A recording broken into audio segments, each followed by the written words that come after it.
Dollar 86.90'dan alıp 87.90'dan satып атат. Рубльді 98 тиындан алып 1 сом 005'ten satып атат. Моссовет.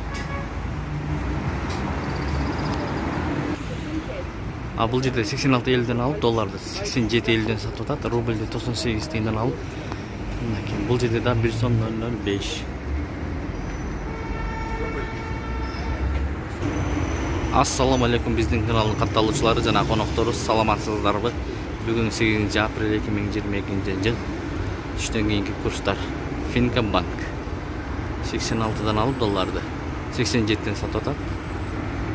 Рубльді 96 тиындан алып, 1 сом 18 тиындан сатып атат. Финкомбанк. Бул жердин курсу менен таанышып алыңыздар, туугандар.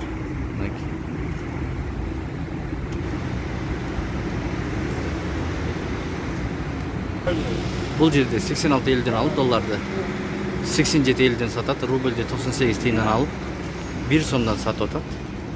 Евроны 94 сомдан алып, 95 сомдан сатып атат. Бұл акча жай алмаштырууду көрүп алыңыздар. 87'den алып, долларды 88'den сатат. Рубльді 98 тиындан алып, 1 сомдан сатып атат.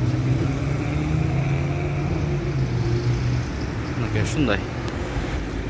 Капитал банкта болсо курс 86'dan алып, долларды 87'den сатат, рубльді 1 сомдан алып, 1 сом 15 тиындан сатып атат. Капитал банк, Бишкек шаары. Ушу менен видеону аяктайбыз. Сак саламатта туруңуздар.